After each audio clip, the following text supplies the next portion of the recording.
Good morning, everybody. Not going to do a live game in this one. I'm just going to recap a game I literally just played because it's good news for the Dirty Harry attack. I think we've got to call it Dirty Harry, haven't we? Because it is just rude. And good film, also. You feeling lucky, punk? Are you? Okay, so opponent is One Trick Donkey from Germany.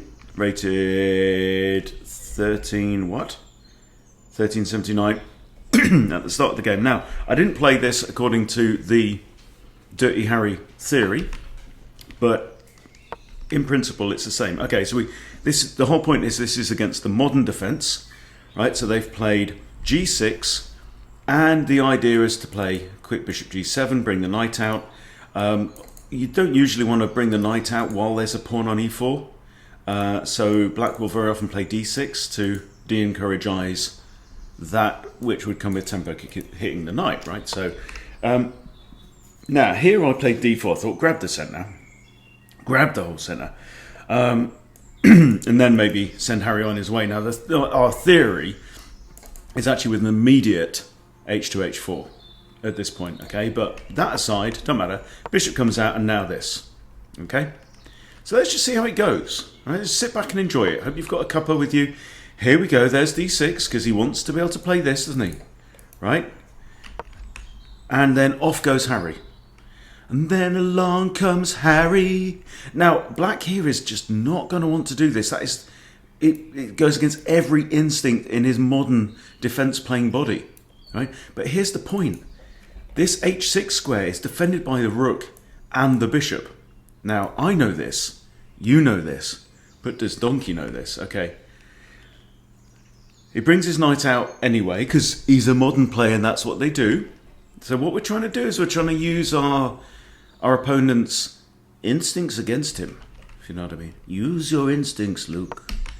Right? And off goes Harry! He's like, I love this! I love it. I feel like Ginger GM. Yeah? And what can he do? What can he do? If he takes the pawn with the bishop, we take with our bishop, he loses castling rights. It's horrible. He has to retreat. Right?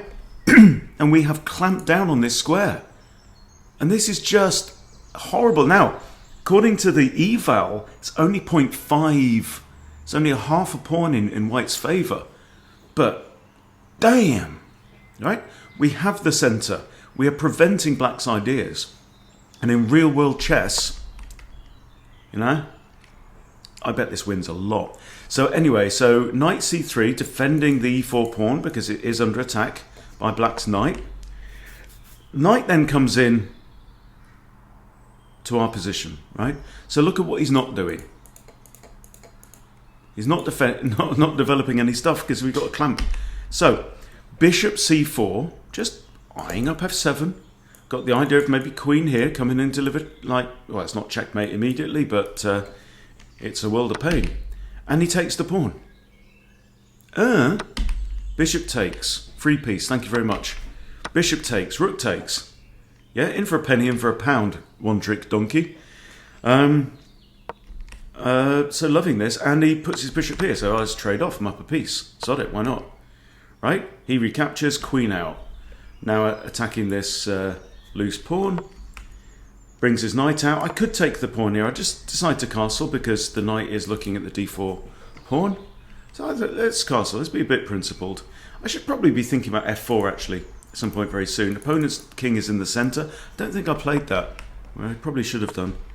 Yeah, so here is d5. Maybe not the best move. Maybe f4 would have been good there. I'm thinking here like f4, I mean, the thing is, he does want a long castle, but f4, bring the other knight in. Maybe then even double up the rooks on the h-file. But we'll see how the rest of the game goes. So I push d5. We have takes. I trade off queens and remove his castling rights.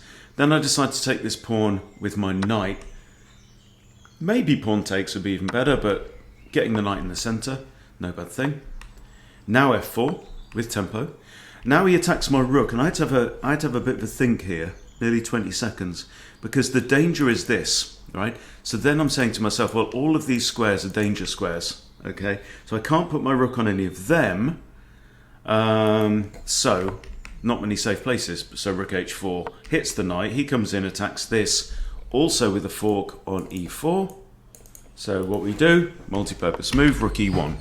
Defend our own rook and defend the pawn at the same time. He tickles the knight, knight retreats, rook over, and now I attack his knight. And he's not on his game, isn't a one-trick donkey right now. And we take, I want to keep my rooks aligned up this way. I just thought having them aligned horizontally on the fourth rank just doesn't seem to make much sense. Much better to have them aligned vertically on an open file. Let's go in with check, start eating some pawns. He attacks my rook, and I get into a little bit of a trip over my shoelaces a little bit here. Bringing the other rook, but I'm plus 13, 14 right now.